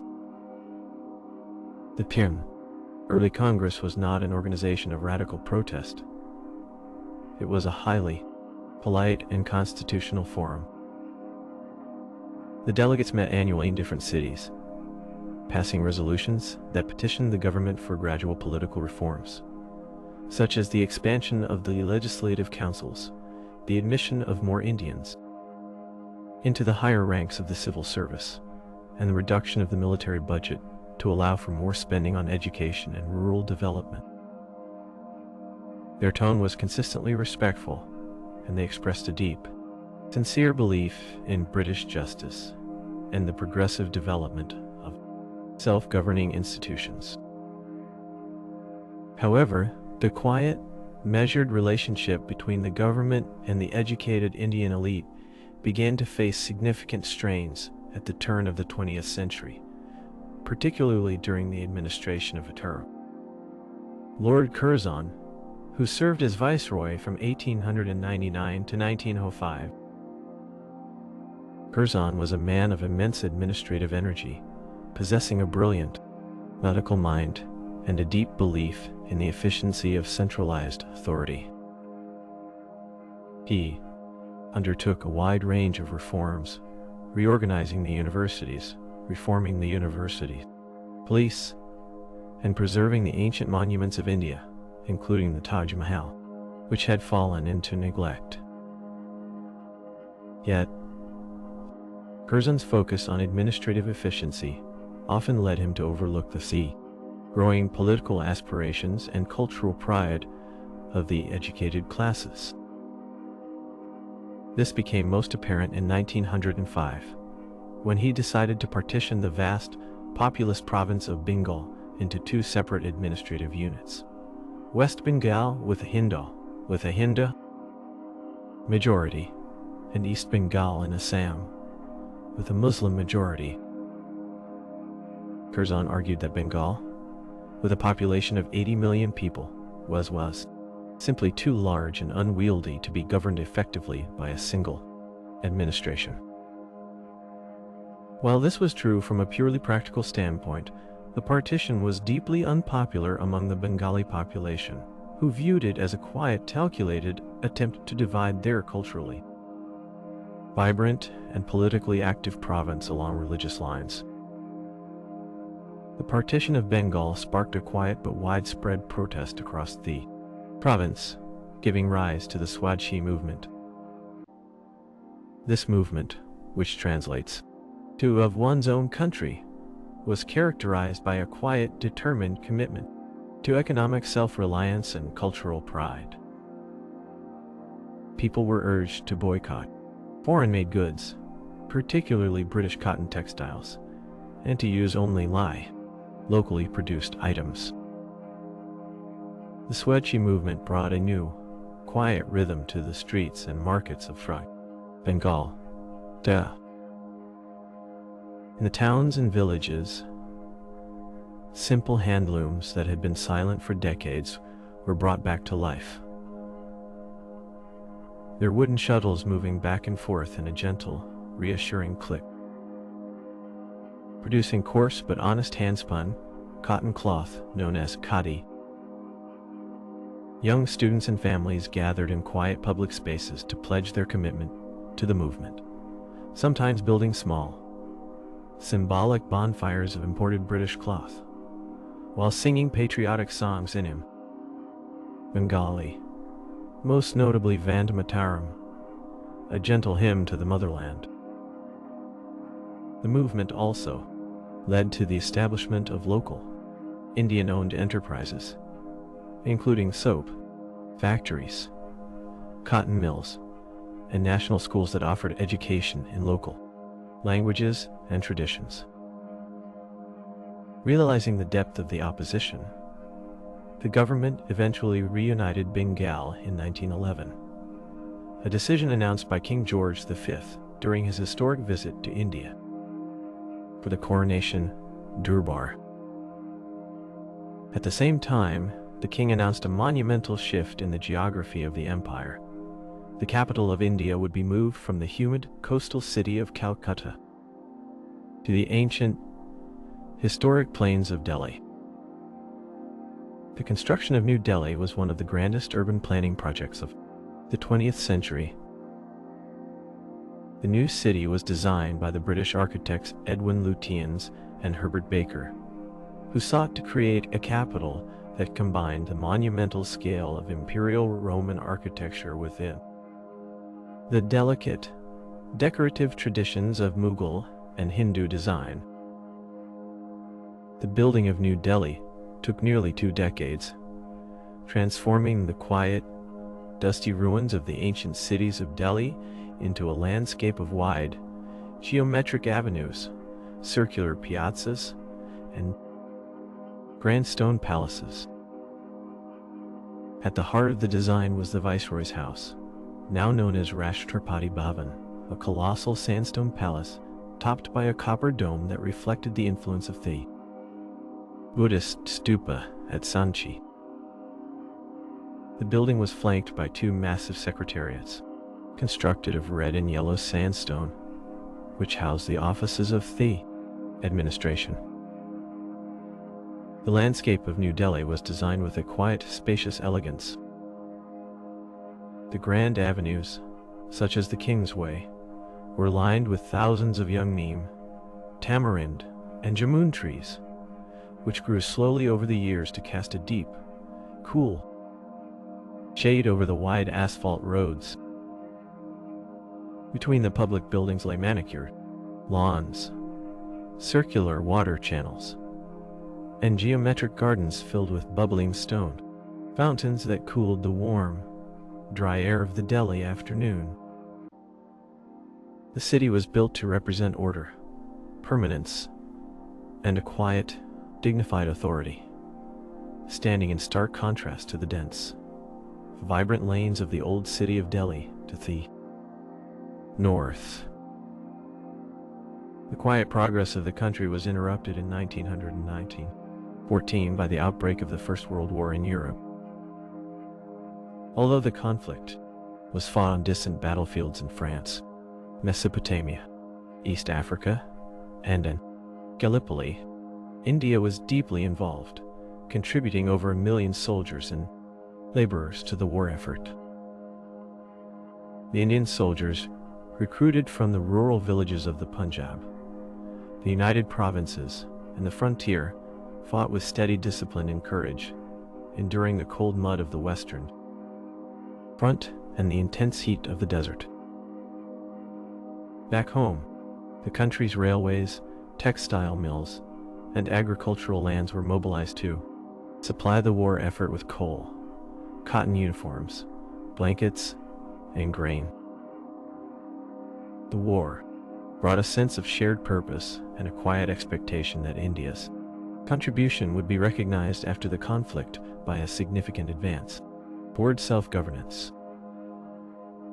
It was during these war years, in 1915, that a quiet, middle-aged lawyer named Mohandas Karamchand Gandhi returned to India after spending 21 years in South Africa.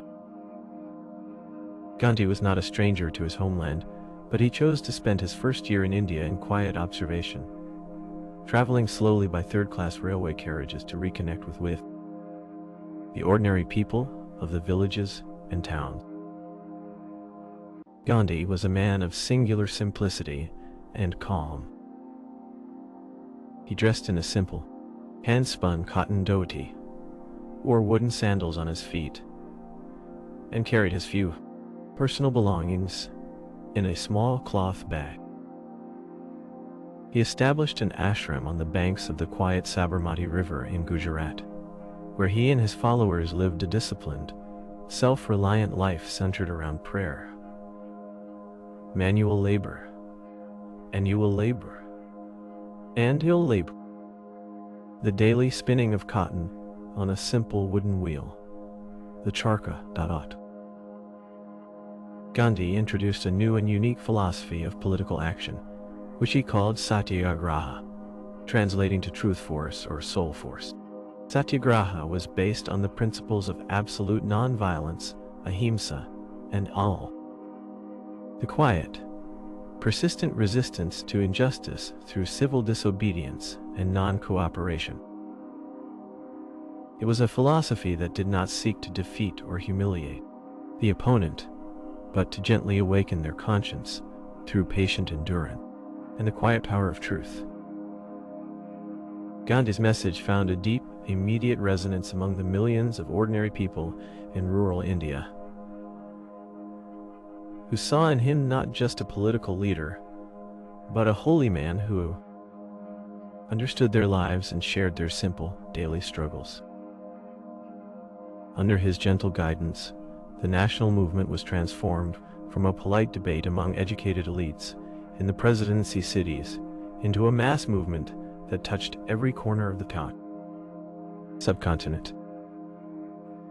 In 1920, Gandhi launched the non-cooperation movement, calling upon Indians to quietly and peacefully withdraw their support from the British administration.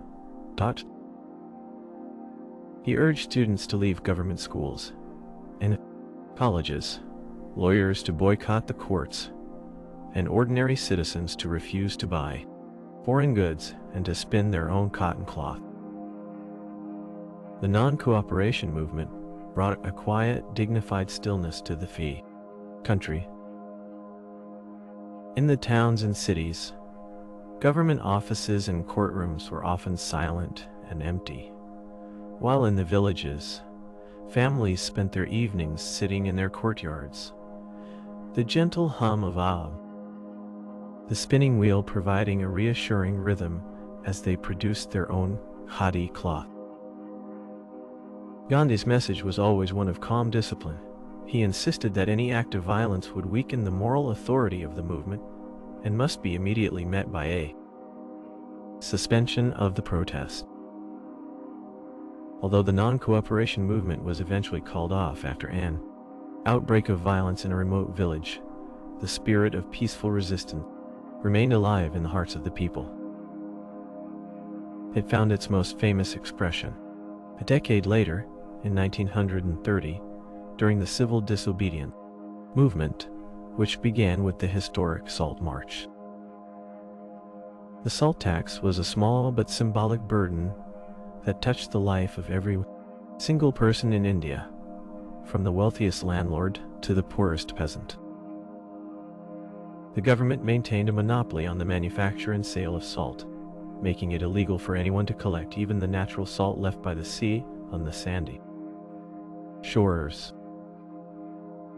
On a warm spring morning in March 1930, Gandhi and 78 of his followers left the Sabarmati ashram to walk to the small coastal village of Dandi, over 200 miles away. The march was a slow, majestic progression through the countryside of Gujarat. Every day, a small band of travelers would walk about 10 miles along dusty dirt roads, stopping in the villages along the way to rest under the shade of banyan trees and to speak quietly to the local residents about the principles of satyagraha. As they marched, the crowd of followers grew larger, joining the quiet procession on foot, on bicycles, and in wooden bullock carts. The atmosphere of the march was peaceful and contemplative, with the sound of bhajans, traditional hymns, sung in soft unison by the walkers. On the morning of April 6th, after 24 days of walking, Gandhi arrived at the sandy shore of Dandi. After a quiet morning prayer, he walked down to the water's edge, bent down, and picked up a small lump of natural salt from the dried mud left by the receding tide. This simple, quiet gesture was a signal to the entire nation. Across the country, along thousands of miles of coastline, ordinary people walked down to the sea to make their own salt, while in the inland regions, thousands of others peacefully boycotted foreign goods and refused to pay land taxes. The British government, realizing that force alone could not contain this quiet, disciplined mass movement, began to look for ways to negotiate a constitutional settlement. This led to a series of roundtable conferences in London, where Indian leaders, including Gandhi, sat at equal tables with British politicians to discuss the future of the country. These discussions eventually bore fruit in the passage of the Government of India Act of 1935. This act, which was the longest and most detailed piece of legislation ever passed by the British Parliament, introduced significant constitutional reforms. It granted greater autonomy to the provinces of British India, established a framework for a federal union of provinces and princely states, and significantly expanded the franchise, allowing millions of ordinary Indians to vote in provincial elections. The provincial elections of 1937 were conducted with quiet, orderly enthusiasm. Across the country, voters lined up patiently at polling stations in schools and government offices to cast their ballots, leading to the formation of Indian-led ministries in many of the provinces. For a few brief years, these ministries worked quietly to implement reforms in education, public health, and agricultural development, proving that they were fully capable of managing the complex machinery of government. However, the progress of these reforms was halted in 1939 by the outbreak of the Second World War. Once again, India was drawn into a global conflict with its resources and its young men mobilized on an unprecedented scale. Over 2 million Indian soldiers volunteered for service in the British Indian Army, fighting in the deserts of North Africa, the rugged mountains of Italy, and the dense jungles of Italy, Burma, and Southeast Asia.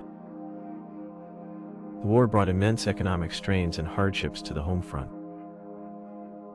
The transport of troops and military supplies overwhelmed the railway system, making it difficult to distribute food and essential goods to the civilian population. In 1943, a severe famine struck the province of Bengal, resulting in the quiet loss of millions of lives. The famine was a tragic reminder of the vulnerability of the rural population to disruptions in trade, transport, and administration during times of global crisis. As the war entered its final, intense years, the demand for immediate and complete independence became irresistible. In 1942, Gandhi launched his final major movement, known as the Quit India movement, calling upon the British to make an orderly and peaceful exit from the country, and urging Indians to do or die in their quest for freedom through non-violent means. The resolution of the conflict came rapidly after the conclusion of the war in Europe and Asia in 1945. The British government, now led by Prime Minister Clement Attlee, realized that the administration of a vast empire could no longer be sustained. The economic resources of Great Britain had been depleted by the long war, and the desire for self-determination among the Indian population, including the soldiers and officers of the armed services, was now universal. To oversee the final, complex transition of power, Attlee appointed Lord Louis Mountbatten as the last Viceroy of India. Mountbatten, a man of energetic and decisive character, arrived in New Delhi in March 1947 with a clear mandate to transfer power to Indian hands by June of the following year. However, the political landscape had become deeply complicated by the rise of religious nationalism and the demand by the Muslim League, led by Muhammad Ali Jinnah, for the creation of a separate sovereign state for the Muslim majority of the subcontinent, to be called Pakistan. Despite the quiet, earnest efforts of Gandhi, Jawaharlal Nehru, and other leaders of the Congress to maintain the unity of the country, the partition of the land became a tragic necessity to ensure a peaceful transfer of power. The division of the country was decided with a quiet, melancholic speed. A boundary commission, headed by the British lawyer Sir Cyril Radcliffe, was appointed to draw the new borders through the provinces of the Punjab and Bengal, separating the Muslim-majority areas from the Hindu and Sikh-majority regions. Radcliffe Working in a quiet, secluded room in New Delhi with outdated maps and census figures, had the unenviable task of dividing communities, families, and agricultural lands that had lived together in peace for centuries. As the date of independence approached, a great, quiet movement of people began across the newly drawn borders. Millions of families, realizing that their homes were now in a different country, packed their few personal belongings into wooden boxes, loaded them onto bullock carts, and began the long, slow walk to safety. These columns of refugees, stretching for miles along the dusty country roads of the Punjab and Bengal, moved in a quiet, somber silence, carrying with them a deep sense of awe, sorrow, and loss, but also a quiet hope for a peaceful future in their new homelands. The formal transfer of power took place at the stroke of midnight on August 15th, 1947. In New Delhi, the Constituent Assembly gathered in the high-ceilinged, circular hall of the Parliament building, which was illuminated by soft, golden lights. As the clock struck 12, Jawaharlal Nehru, who would become the first Prime Minister of independent India, rose to deliver his historic speech, speaking in a voice that was calm, dignified, and filled with a quiet, poetic resolve. He spoke of how, after long years of struggle, the soul of a nation, long suppressed, was finally finding utterance, and how India was embarking on a tryst with destiny to build a free, democratic, and prosperous future for all her people.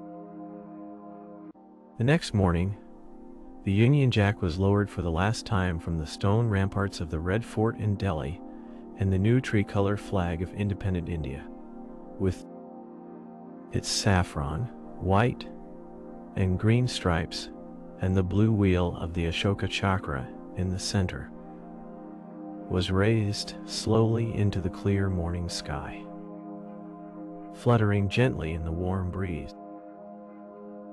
A few months later, the last remaining British soldiers of the Somerset Light Infantry marched slowly through the grand stone arch of the Gateway of India in Bombay, boarding a troop ship that would carry them home across the Arabian Sea. As the ship glided out of the beautiful sunlit bay and faded into the horizon, the centuries of British rule came to a quiet, definitive end. The historical legacy of those centuries remained quietly woven into the fabric of the modern nations of India and Pakistan.